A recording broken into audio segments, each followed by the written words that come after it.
Hi everyone, I am Marlene and this is EUROSTUDENT Talks. It is the first EUROSTUDENT Talks of 2026 and we are starting the year with a big picture overview in that sense that today we are not going to discuss only EUROSTUDENT data and we are not only focusing on EUROSTUDENT countries, but instead we are going global. As we advertised, today our discussion will be about key findings of the Global Access Map 2, a dataset covering more than 200 countries. And if you have ever been wondering why is it still important to talk about global access, although it has been in the policy agenda for many years already, and if you have been also wondering what are the challenges in data collection in regard of this topic, then I believe you are definitely on the right webinar because this is what we are going to discuss today.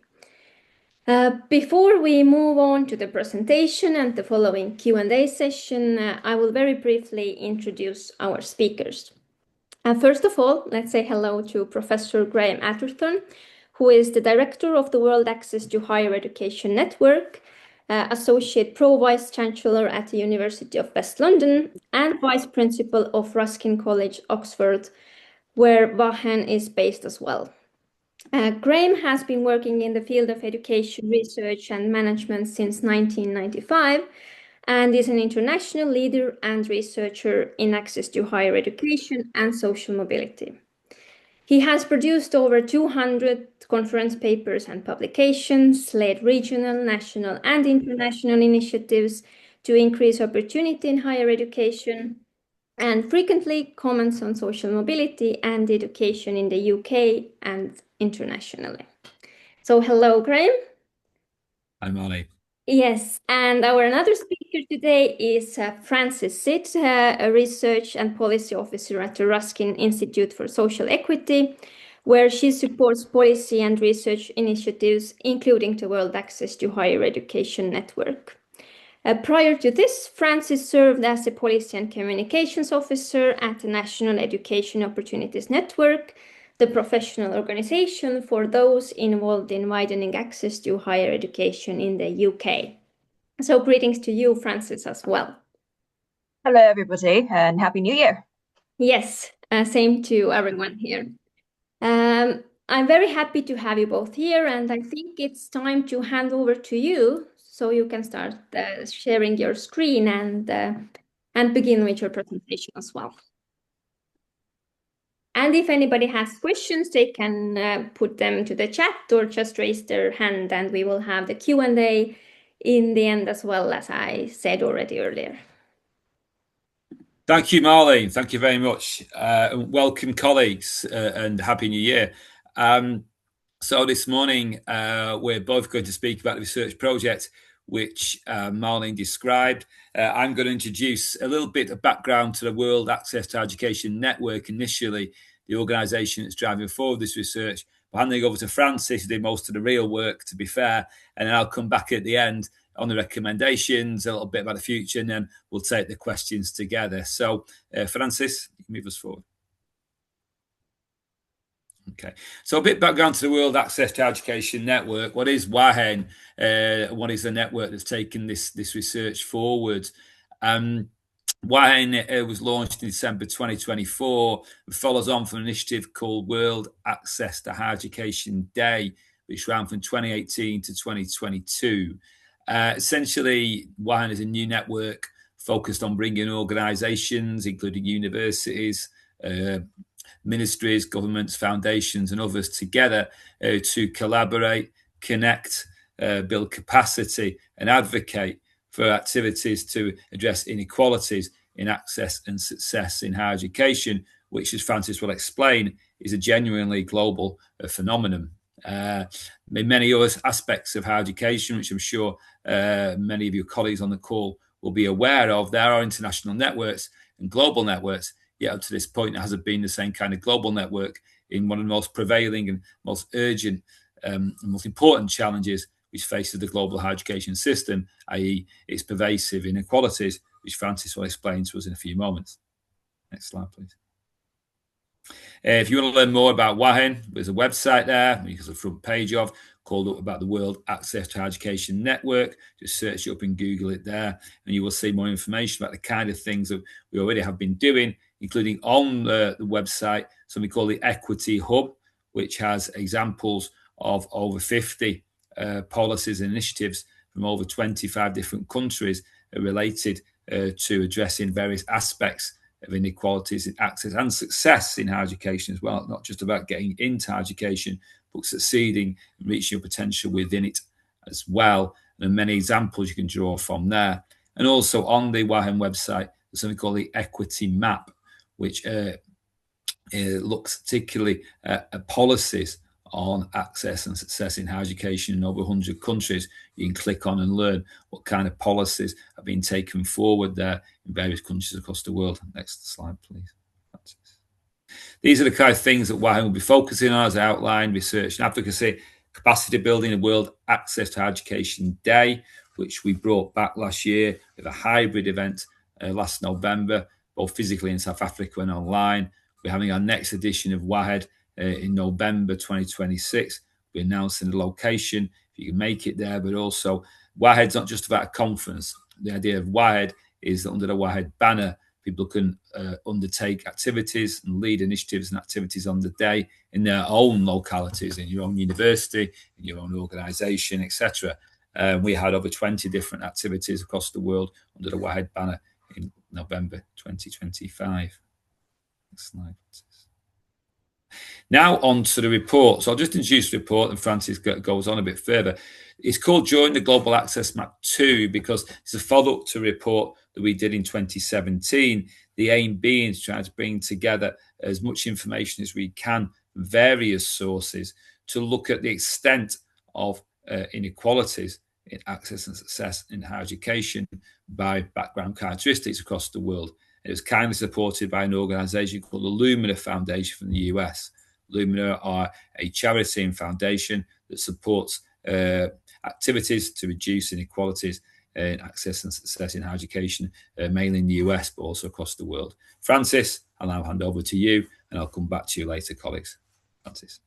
Okay, sure. As Graham said, well, I'm a co-author of this report with Graham, and this is a Mark II of a study that Graham and his partners did in 2016. And that report in 2016 also produced a map that shows higher education participation by background characteristics and try to identify what data was available back then. It's been 9 years. A lot has changed, as everybody is aware, and higher education has expanded rapidly worldwide, but then inequalities in participation and outcomes has stayed, and they remain really deeply rooted. And what makes this moment particularly important is that the idea of access to higher education has become a contested principle. And in many countries, commitment to widening participation are being questioned, they're being rolled back. And then universities are also facing increasing financial challenges. At the same time, we're seeing concerns about graduate employment, the value of higher education itself. But then, the evidence still shows that higher education brings strong returns for individuals, for economies, for societies, particularly in this day and age where there's rapid technological advancement and changes.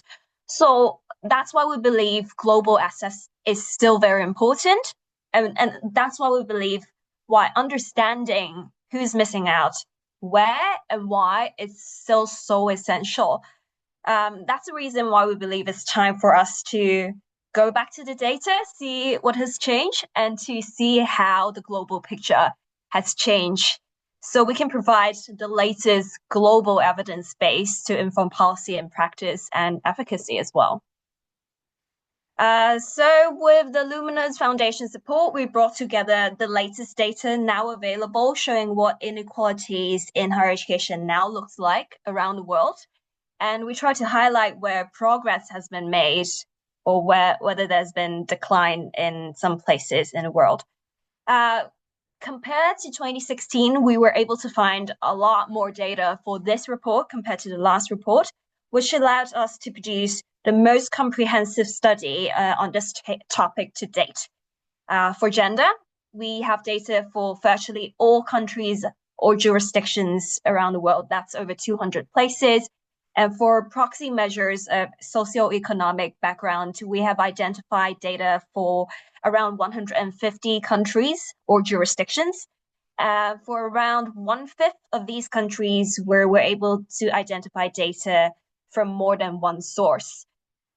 This research also consisted of a global survey of experts on higher education data collection, and we were really happy to receive responses from 55 countries, and these respondents are from government ministries, universities, related organizations. So thank you everybody for their input and for helping us out with this data collection process. Once we started working on this project, though, we quickly encountered our first challenge, and that's to do with the complexity and diversity of this world. I mean, countries around the world have different populations, different population sizes, education systems, and also different like cultural and socioeconomic diversity that can hugely impact education trajectories. And all of these can be reflected in the data on higher education access and success that's available or not available around the world. So when we did a scoping exercise of the data that has been collected by different organizations, we were able to find data from cross-national databases of various international organizations. That includes EUROSTUDENT, of course, and then the World Bank, UNESCO, OECD, CETLAC, Eurostat. And then when data for particular countries aren't included in these cross-national databases, we drew data from these countries' own administrative collection system itself. And as you can see from the slide, these data on higher education access and success can come from very different sources, and different countries or organizations may have different data collection methods covering different age ranges, using different definitions. So this adds another layer of complication to this work that we did. So in order for us to be able to show the level of inequality in higher education access and success on the world map, we really need a consistent and comparable as well as interpretable measure so we can map it accurately. To address this, we decided to use racials to show inequality and to focus on the disparity between the disadvantaged group and the privileged groups.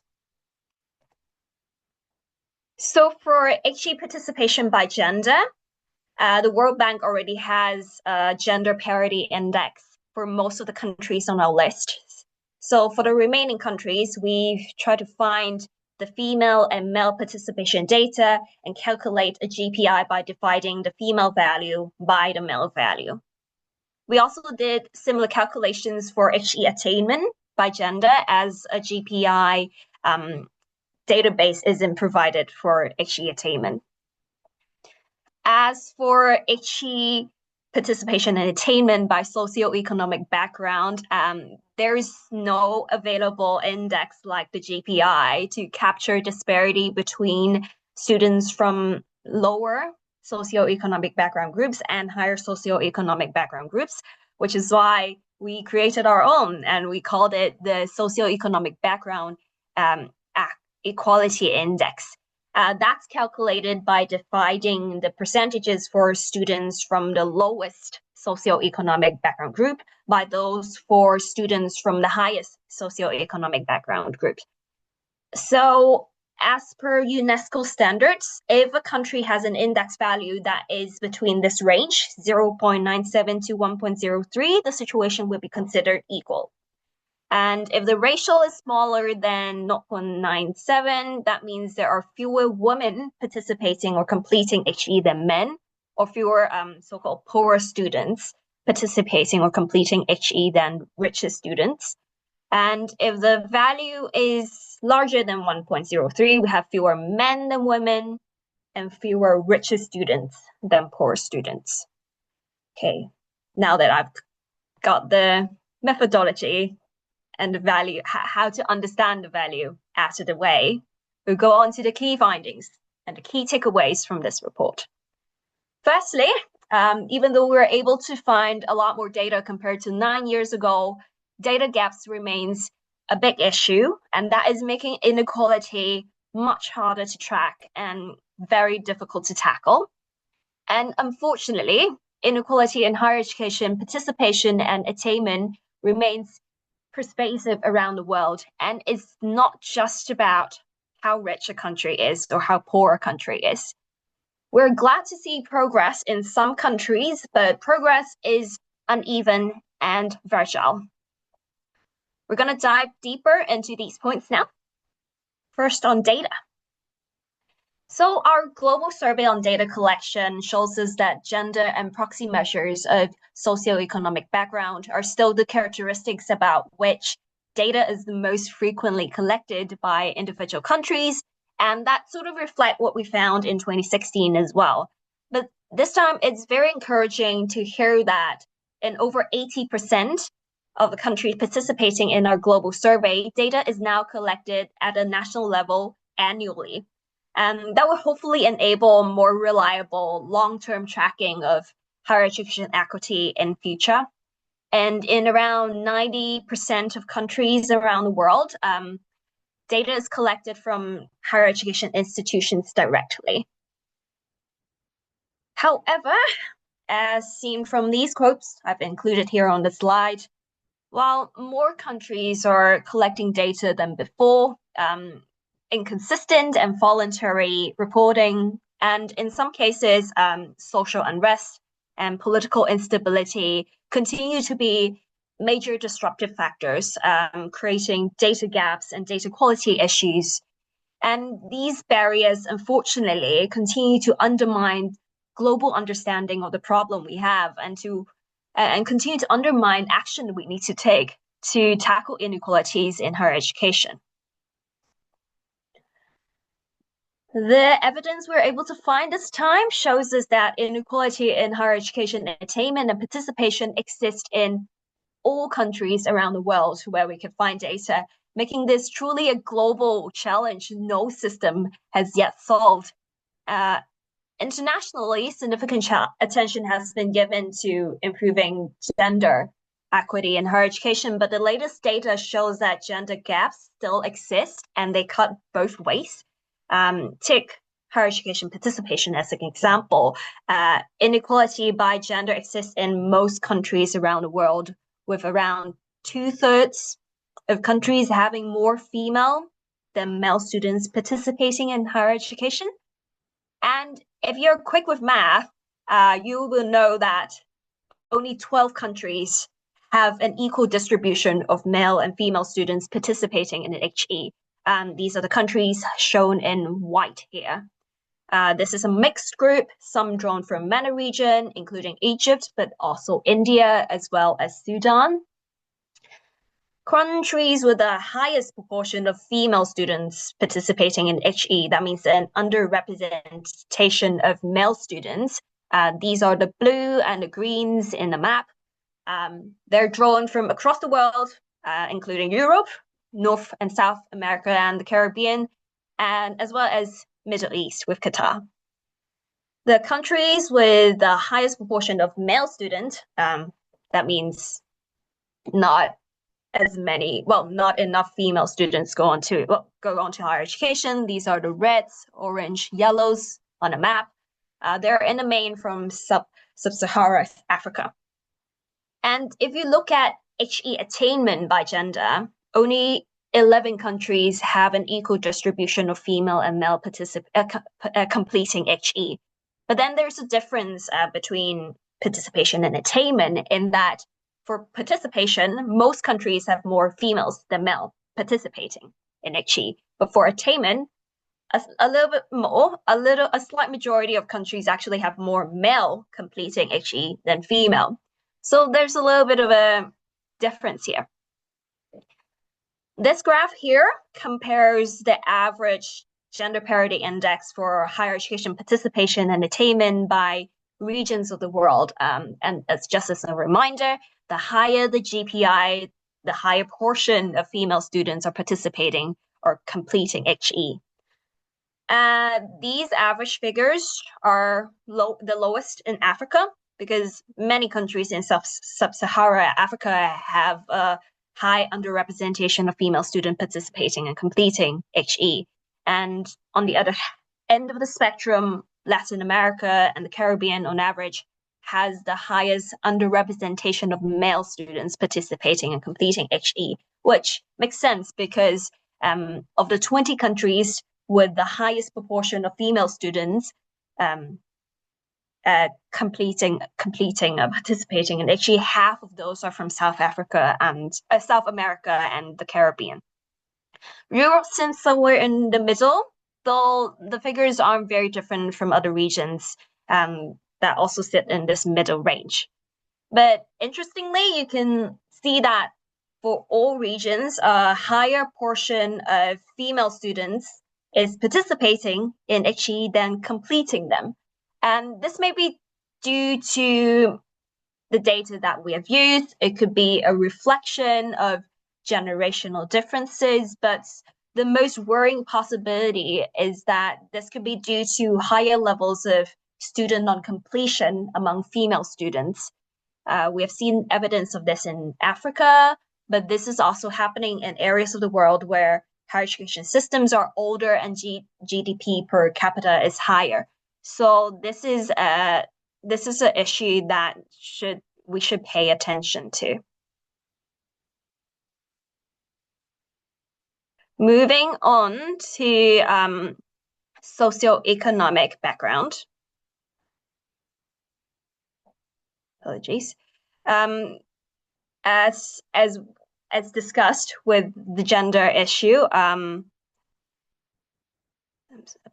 as discussed with gender issue, inequality by socioeconomic background is a global issue as well, and whether you come from a rich enough background still affects your chances of participating and completing HE.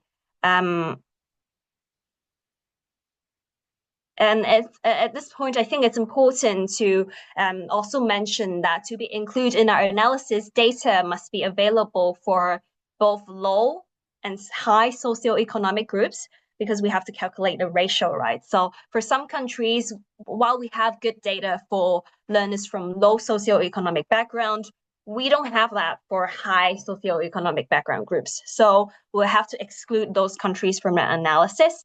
We also had to exclude several outlier countries because their data contradicted with existing research evidence, as well as there are contradicting results when different data sources were used. So we have to exclude those countries as well. And our report found that socioeconomic background is still a major driver of inequality. And inequality exists in all countries around the world where we have robust data. The key finding is that in almost 90% of these countries, the percentage of students from higher socioeconomic groups participating in higher education is at least double that from lower socioeconomic groups, which means if you're from a richer background, your chances of participating in higher education is at least twice that of your peers from a poorer background, per se. Looking at the map for higher education participation by socioeconomic background, the highest levels of inequality that's the deep reds in this map. Again, they're found in sub-Saharan African countries where the percentage of students entering higher education from poorer backgrounds is extremely low, less than 1% we're talking about. However, some European countries, such as Sweden, France, Denmark, and Finland, they also have relatively high inequality in this aspect. The situation for HE attainment is similar in all of the 130 countries where we have relatively robust data. There are inequalities in higher education attainment by socioeconomic background. And again, if you're a richer student, your chances of completing HE is at least twice of that of poorer students. This diagram here again shows the average level of inequality in participation and attainment for each region in the world, this time by socioeconomic background.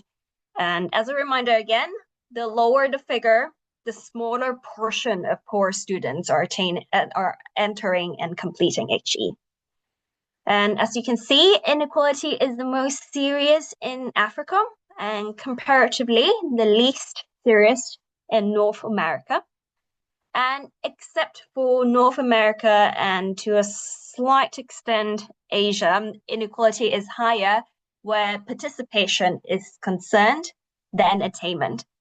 We're not entirely sure why this would be the case. It may be because, again, of data quality and the use of different data sources for higher education participation and attainment.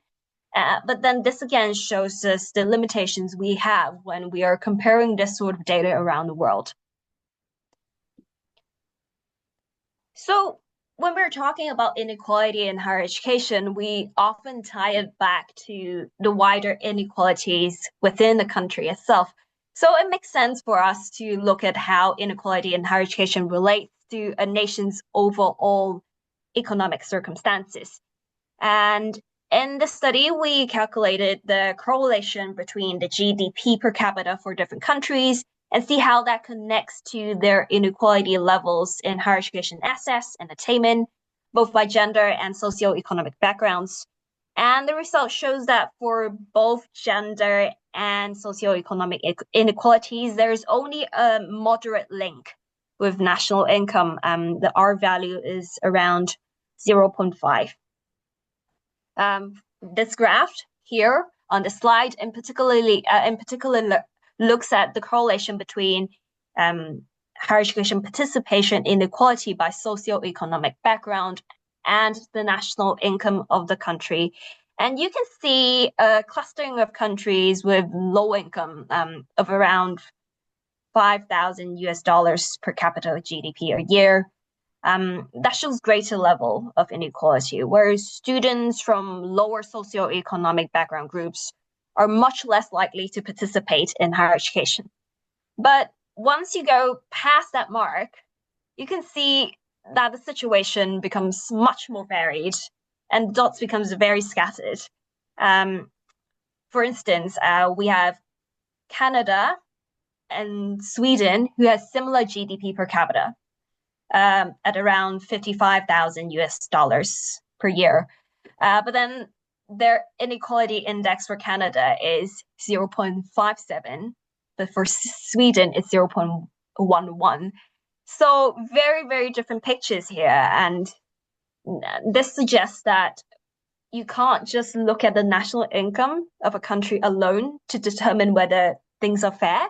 Money alone does not guarantee fairness, and there are various factors at play, cultural, economic, policy factors that can also shape inequality in higher education.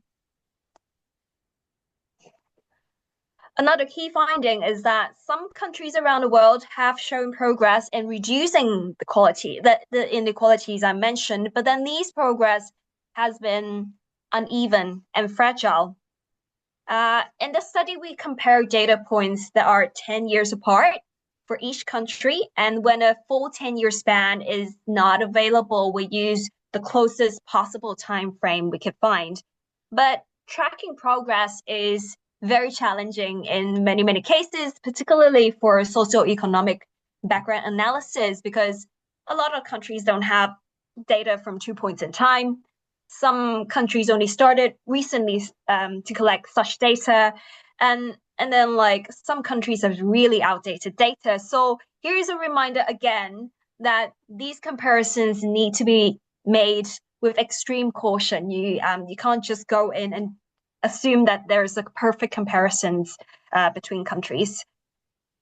And we consider a country to have shown progress if their gender parity index is now closer to this equality range we discussed just now.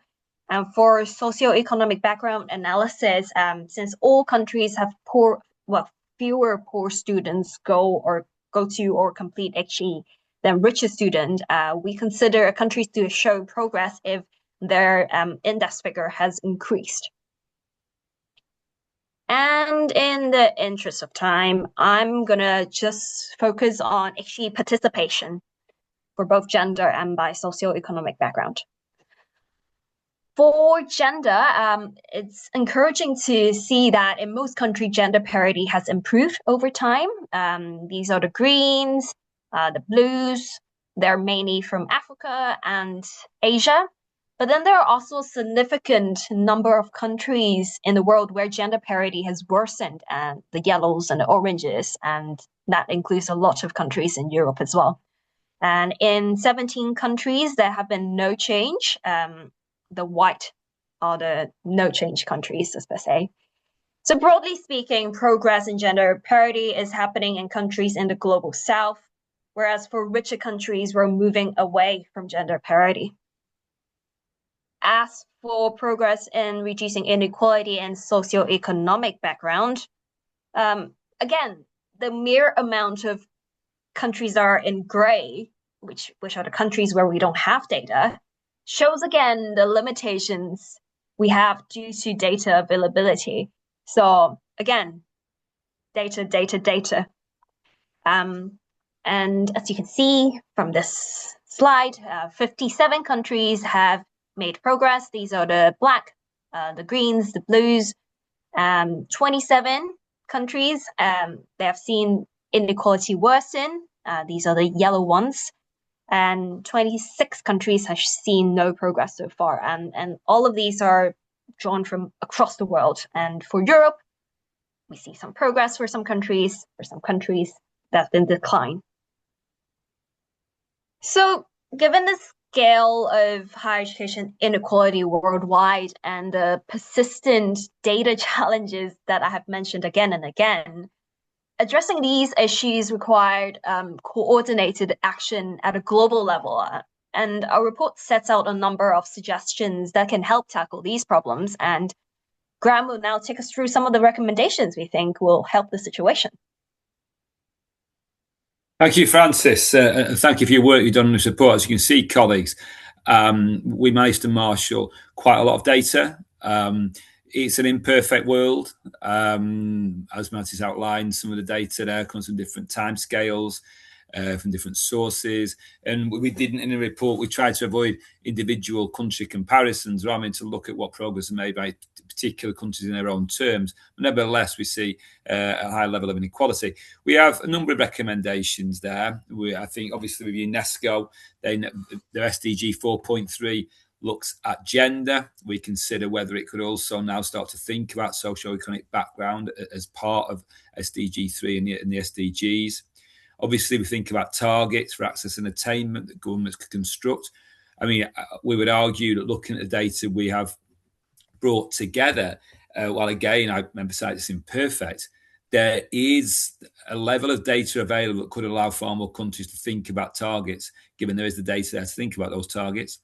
Regional agencies as well. Again, there's a role to play for regional agencies across the world there. In Europe, actually, the European Commission and through their auspices, and obviously through that, indeed, things like the EUROSTUDENT project, there's a relatively high level of inter-regional cooperation and coordination and communication that could be replicated in other parts of the world, but there's less replication, less communication and coordination, for instance.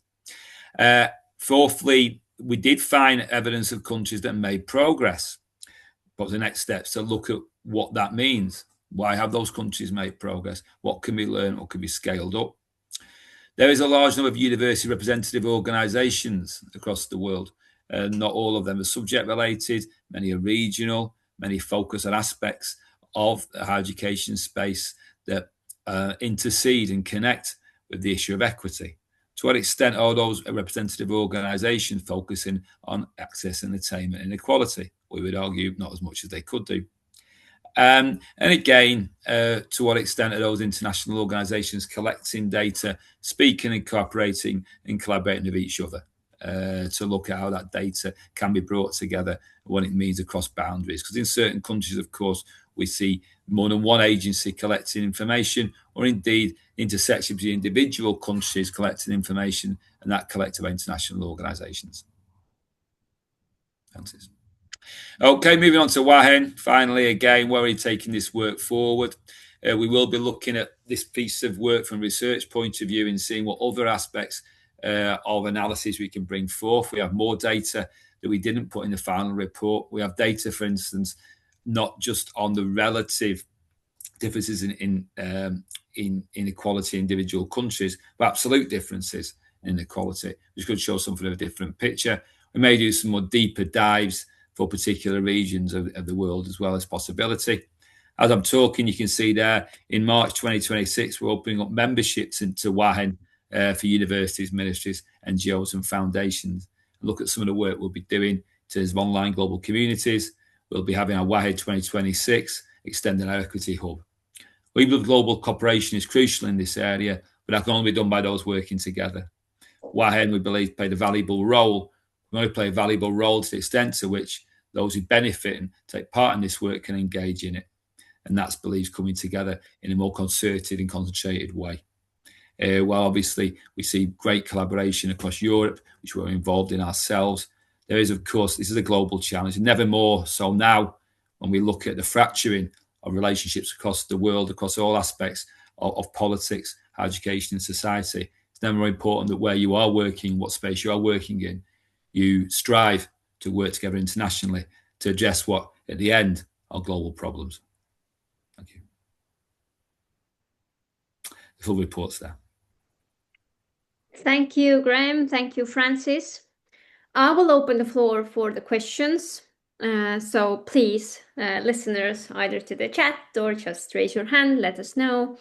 Comments, questions, all very welcome.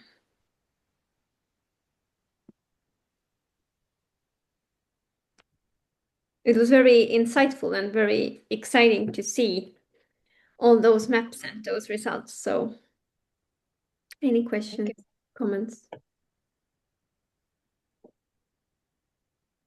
Until our listeners are still thinking.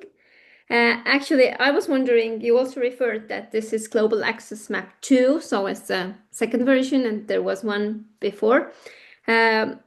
When you looked at these results now, Global Access Map 2, were there any results from the Global Access Map 2 that really surprised you compared to the first edition? Because as you said, there is time between those reports. Is there something especially surprising? I guess not surprising as such, no. I mean, I think the overall finding in terms of the fact that inequality is pervasive across the world has remained the case. I think what was encouraging is we managed to find more data on this issue now than we did 8 or 9 years ago. So it does appear that more data is being collected. It does appear we're able to understand more about the world than we did 8 or 9 years ago. I think, but at the same time, as we have that understanding, we still have as much progress to make. We still found through the survey elements of the work, and we focused a lot today on the findings of the examination of the secondary data.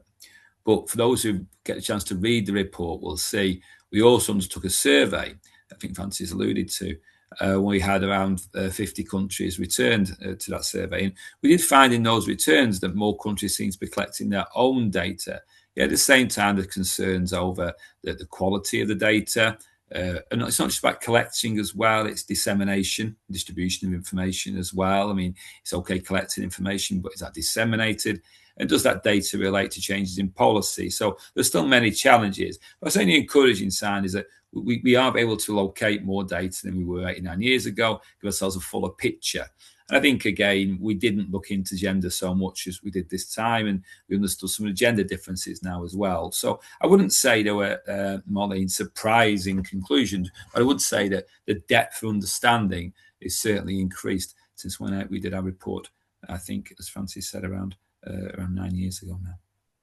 And I mean, like, I wasn't there when it was 2016, but still, personally, when looking at the data, what's really surprised me the most was the scale of inequality by socioeconomic background. Because when you're talking about around 90% of the world, where the chances for richer students going on to higher education is at least, we're talking about at least twice. That's not a small gap. And I mean, this just highlights why equality needs to be on the agenda of policymakers around the world. Because Graham, like, it might be the similar case in 2016. If it's still a problem nowadays, then it's definitely something that needs to be tackled. Definitely. But if you think about policymakers and recommendations for them, policymakers are a very important target group of EUROSTUDent project as well. So if they look at the global access map and those results, what would you recommend them? Especially also when they look at their national context and then they look at this international comparison, what they should keep in mind, besides the fact that they should encourage more data collection and more studies in their country. But is there anything else? But I guess what we see here is a piece of work that looks at the performance of a country, primarily in its own terms. We are cautious about trying to compare country A with country B when often country A, country B, the data collected in different ways. Thus, what we do see through the data, and this is emphasised, I think, for your student information as well, is that there is pervasive inequality, and thus for the policymakers, this does therefore present the idea that there is a need to do something about this. The question is what to do about it. I mean, this report doesn't pertain to what to do about it. That would be a different piece of work, which we have been involved with as well. I guess, again, those countries where there's a coherent national approach with a strategy which emphasises this work and resources this work. There's a mechanism as well to involve universities in this area of work as well. And I think that what you know about university systems across most countries is there's a level of diversity and to an extent hierarchy in university systems. It's quite pronounced in certain countries. It's very pronounced in the UK, and perhaps less so possibly in some European countries, but nevertheless it exists. So how does one ensure, from a policy perspective, that one can engage the majority or all of the university system in this agenda and not make it just a concern of certain higher education institutions? That is a concern for policymakers as well. And I think also leadership is an important issue here. But again, universities themselves within them are hierarchical institutions, and the approach of leaders to these questions is fundamental. So from the policy point of view, to what extent do they engage leaders within this priority, in this area of work? And what does that mean to engage leaders? That's an area of work we'll be looking at in 2026 through WAHEN. What does leadership for equity mean? Very interesting point. And of course, as you mentioned before in your recommendations, that we should look into those countries that are progressing, that what have they done? So it's kind of learning from each other as well, I can imagine.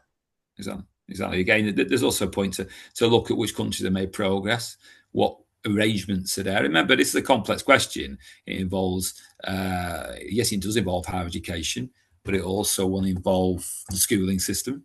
It'll involve the structure of the schooling system. It'll involve the nature of the economy. It'll involve broader sets of governmental stakeholders at regional and national level. We must remember, as we know, that in certain countries in Europe and outside of Europe, higher education is primarily a devolved concern. The possibility of regional government.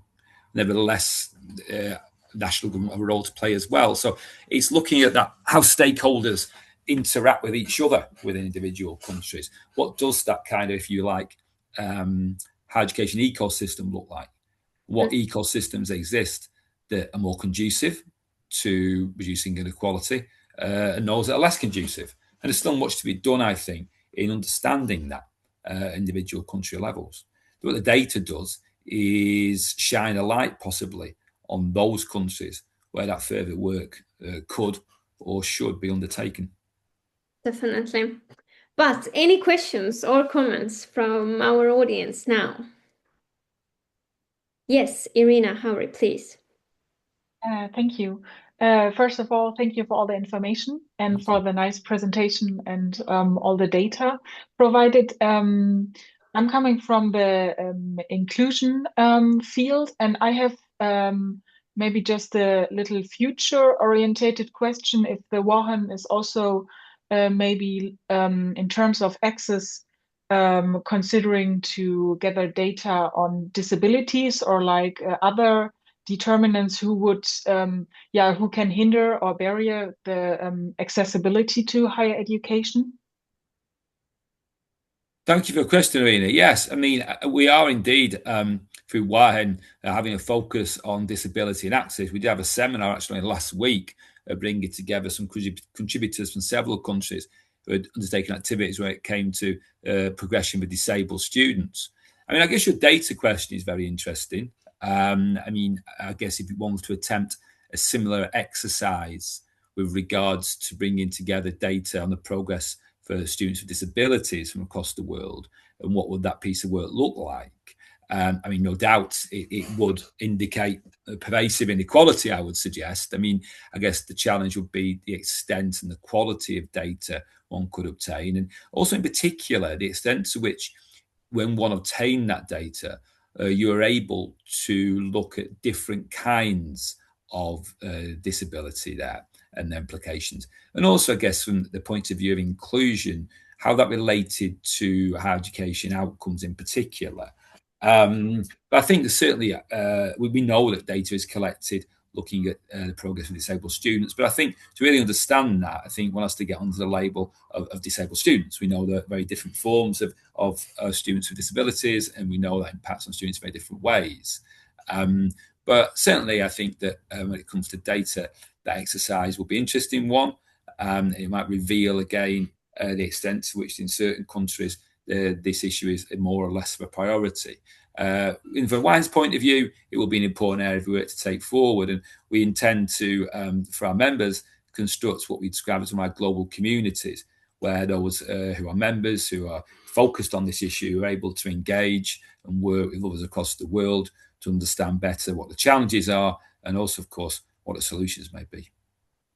And just to add a little bit to that, we did for the survey we did through this research project, we did ask we did ask the 55 countries who participated in the survey whether disability was a characteristics which they collect data by, and out of the 55 countries, there are 34 of them who said, yes, we are collecting data based on this characteristics, and that's participation data. And for attainment data, around 29 countries are doing that. So countries are collecting data. It's just how they're defining what disability is, and whether that data is made available also for researchers like us to conduct deeper dive into what that means.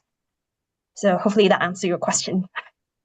Yeah, thank you very much. And I think maybe if I may just add one thought, is that the identification of the students is also a very, it can really impact the data, because I think there's a high amount of students who are not identifying because of marginalization reasons or discrimination to have a disability.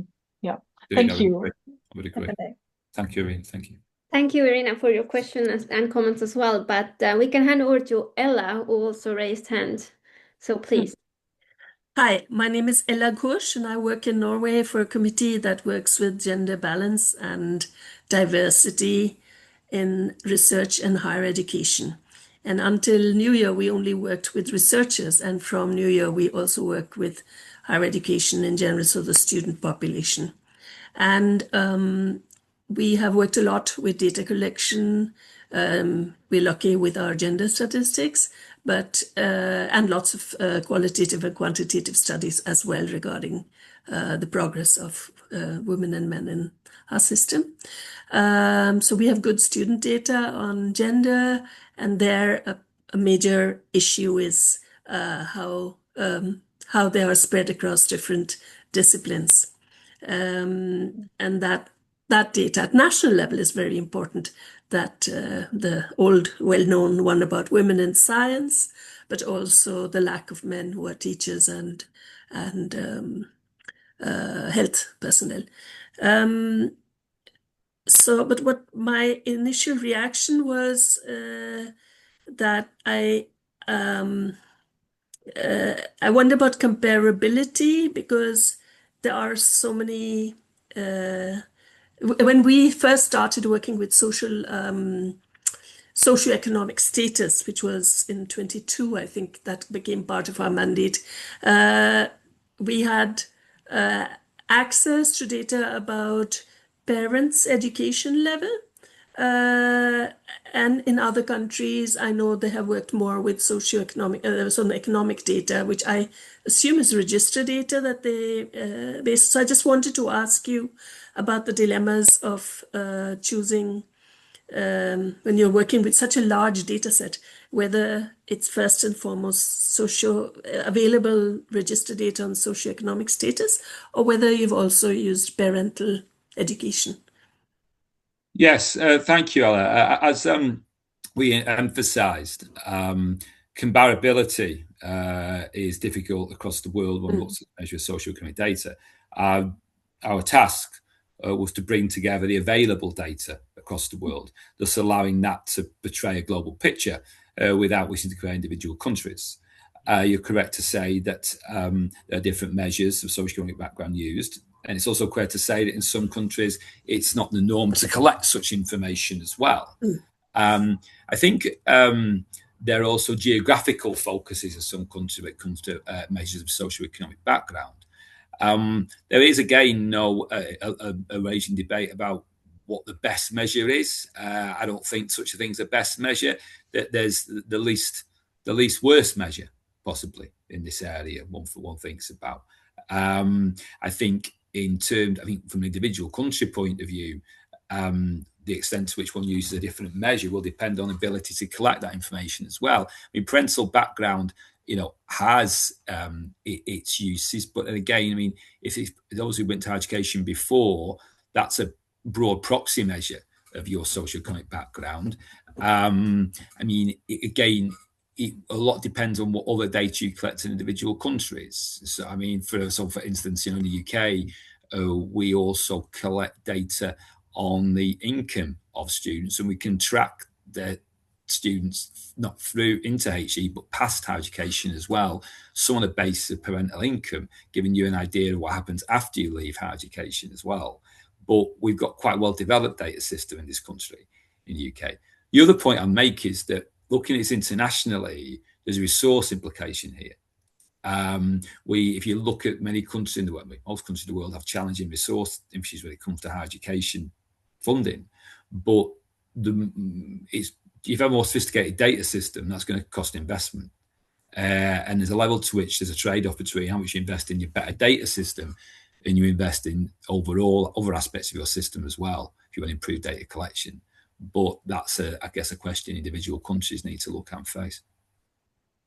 And for this report in particular, sorry to jump in like this, but for this report in particularly, we try to really use what's available, and we were talking about proxy measures of socioeconomic background that would include proxy measures like parental education level, whether it's first in families to go on to higher education, wealth for the family. So it's diverse, and we have to go with data we have. Could I just add one little thing? We were supposed to work with ethnic minority data as well. And in Europe, it varies whether it's available or not. And in Norway, we have used a proxy, which is the immigration statistics. And many people say that's not right. That has nothing to do with identity. Self-identity is best. And the UK and the US measures are based on self-identification. And we've been through all those discussions. But what we found was very useful was when social background was added to the mix, because having diversity measures addressed towards members of elites, perhaps, who have a really good economy and have a really strong background, isn't the same as having policies or using the data to find where vulnerabilities are. And socioeconomic background adds on in a very important way to make our education policies and our research policies more targeted. I won't take up more of your time, but I just think it's so important that you have this global data, however comparable it is in the way it's collected, because that's so. It's the have and have not aspect of access to education. So thank you. That is very interesting. I look forward to delving into the details of the report. Thank you, Ella. Thank you very much. And thank you for your comments. Thank you very much. Thank you. I appreciate you. There is one question in the chat as well, that how does the data reflect the choice to participate in higher education, and or if the choice is based on systematic barriers or other opportunities, for example, vocational education and training? Yeah, I mean, that's a good question. I'm not sure whether the data itself can answer the question. I guess the second part of the question, I guess to answer that properly, you'd have to look at the extent to which countries had better or worse vocational education training systems. I mean, what the hypothesis could be that the strength of the VET system would steer some students away from education participation. That would mean you'd have to, therefore, it's conceivable, I guess, to assess the strength of a VET system. Only that's not as easy as it sounds. I've done some of the work looking at this. Can you find an objective way of measuring the strength of a VET system or not? We do know that certain countries have stronger or appear to or present as stronger vocational education systems or not.